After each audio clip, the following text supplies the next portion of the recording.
Well, hello, this is Nancy today. I almost introduced myself as sister of my last name, because that's what I'm known as. You like my hair like that? I really like it. It doesn't really matter if you like it or not, because I like it, and that's what's important in my world. So I was going to talk to you about something. I forgot what it was. Oh, yeah.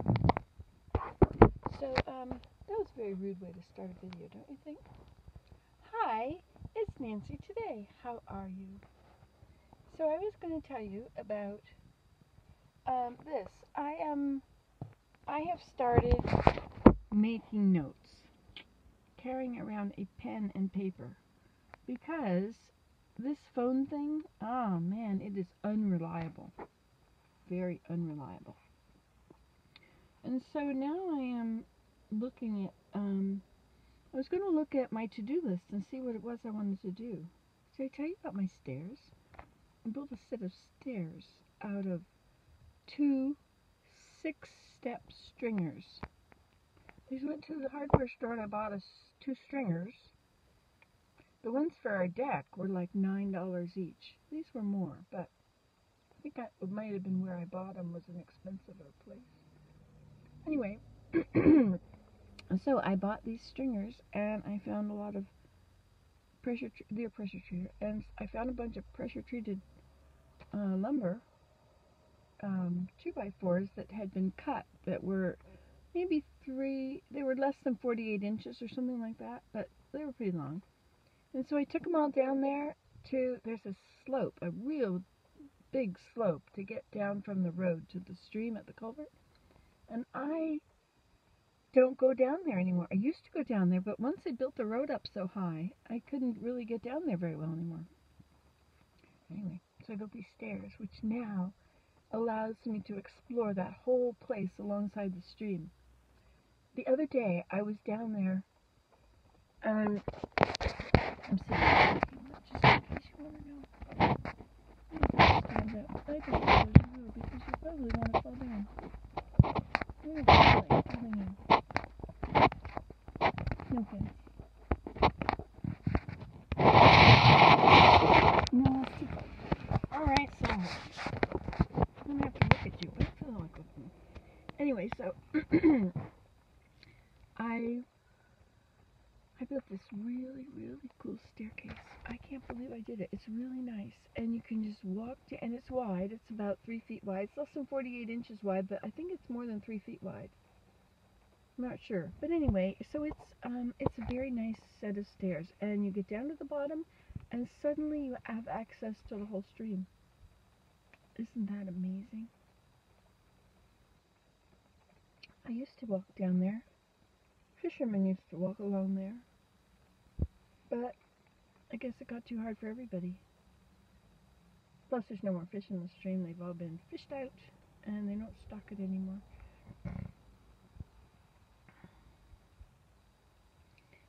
Anyway, so I was looking at my book of things, and one of the things in here was, I just read something on Twitter, which said it was from the church. It was an LDS Mormon whatever, and it said, it was a prophet that had said it, and we're quoting, maybe it was Joseph Smith, I don't know. Anyway, it was someone had said,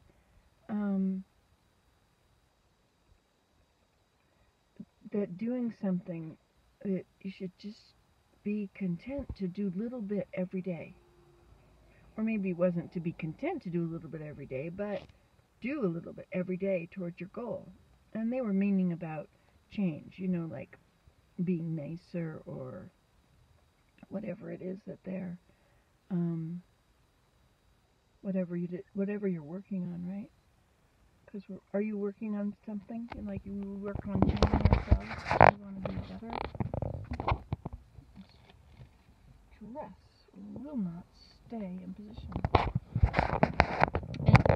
And, so one thing was the pursuit.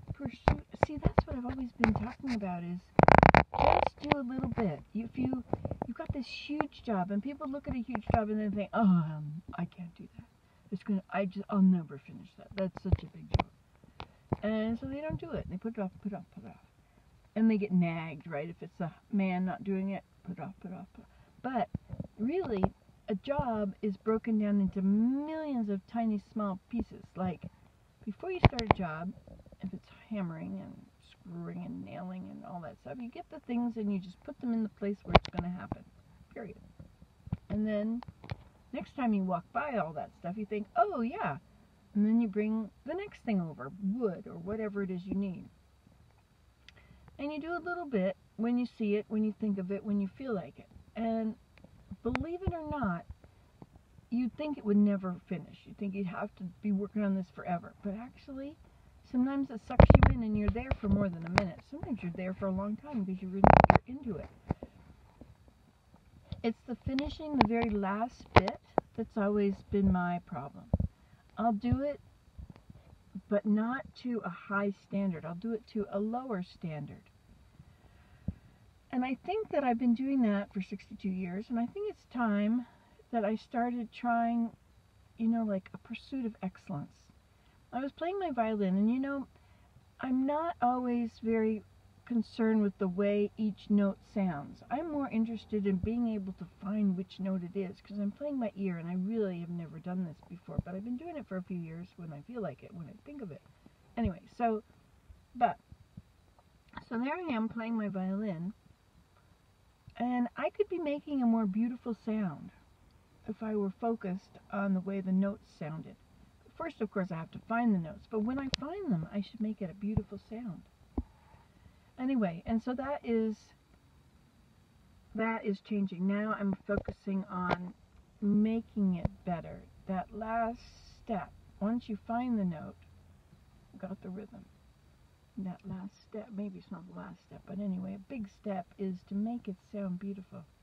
Now, some people, if you had lessons, would start with that, but I didn't have lessons. I'm self-taught. So nobody said that, and so I didn't do it. And then, some people have told me that my notes could sound better if I did this. Here, Jane, she likes this for me. Anyway, and so now I'm realizing that I could be leaving a trail of excellence instead of a trail of, not that great. But then you got to watch out, because people can drop right into this perfection thing. Oh, well, if it's not perfect. In fact, a lot of people will not try something because they don't think they can do it perfectly. And they don't want to fail. And they're not going to try it if they think they're going to fail. Now, in some ways, I'm like that about things like curtains and things. I'm not going to make curtains anymore because I might do it wrong. Or, actually, it's because I don't feel like getting the sewing machine out. We also don't need curtains. We live in the wilderness. I've been putting curtains up lately, though.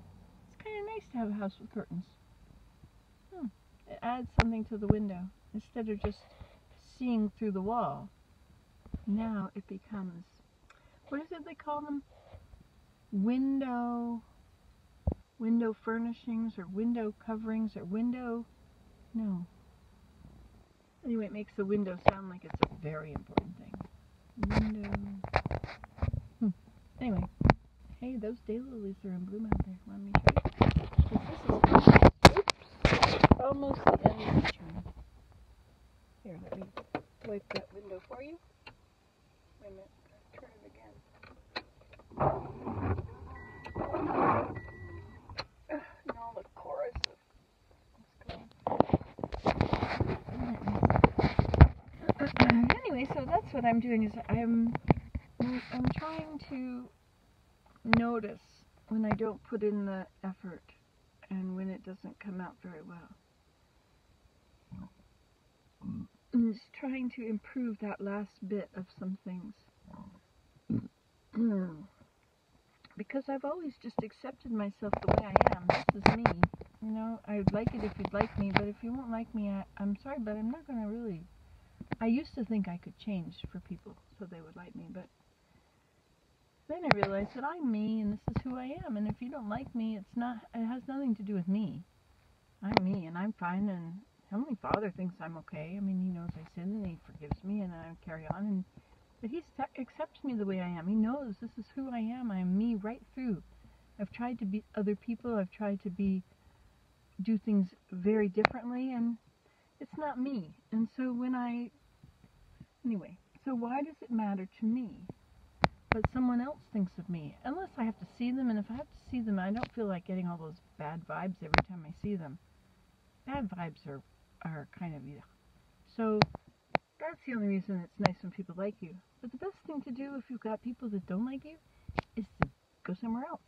Be with people that make you feel good about yourself. Always surround yourself with people that make you feel good about yourself. If God were standing beside you, that's what he would do. He would make you feel good about yourself. Because everybody is trying. Everybody is doing their best to, they're trying to struggle through. Sometimes they get a bit mixed up on the selfishness or on the pride.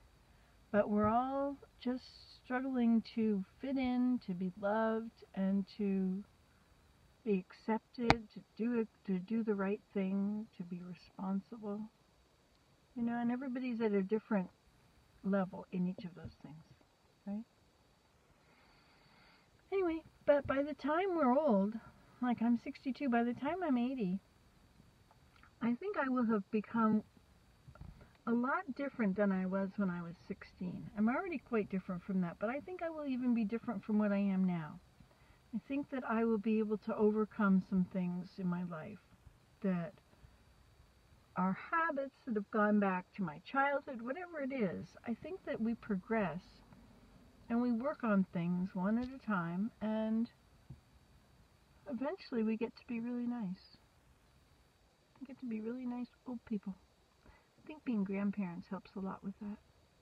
When Willem and I are home and we have our grandchildren and we're taking care of them, it's so different than when I was raising children because he was working. And I had to do it all myself. Of course, now I'm older. My body doesn't jump when I say jump.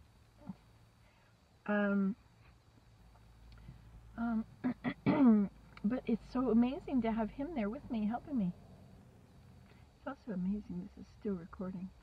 I don't make videos very often because I think it's not going to work. It's going to stop after 2 minutes or something, and then I'll have a video it's too short, and can't really put them together. Anyway, but my son has an old phone that he's going to give me, which has like 200 gigs or something like that. Isn't it amazing how wealthy our children have become? All of our children are so much better off than we were, and my parents were better off than their parents. It's amazing the level of prosperity of our nation that we have been. Do you realize there's people among us who can just fly to the moon if they want? They could have someone build them a space shuttle, a spaceship, or whatever they want to do, and they could do it. Isn't that amazing? To think about even Bill Gates, when you think about Bill Gates and that other guy, Zuckerman, they were just university kids having ideas. Remember the Apple guy and the Microsoft guy? Those two, and it was Gates and I forget the other guy's name. Anyway, and they were just hanging out, and look what they did. Because they had an idea and they went for it. And in that mode, you can go for those ideas. And so they did, and look what happened. But you never know who among us are going to come up with phenomenal ideas. Like, I have a lot to be grateful for Microsoft and their free, what did they give us? Microsoft Outlook, and they give us all those operating systems and the email that went with it. And I know there's a lot of negative about any of that, but for me, that really was an improvement in my life. I think. I went online. I was able to then meet people and talk to people, and it was just social media is all it was, I guess. But when you're a mom of kids who are growing up or have left the house or whatever, or teenagers who kind of, you don't exist in their world, and except if they want something. Anyway, and so it's not as easy as going outside and saying hi to your neighbor. I live in the wilderness, and so, I have one neighbor, two neighbors. But anyway, not next door, not nearby.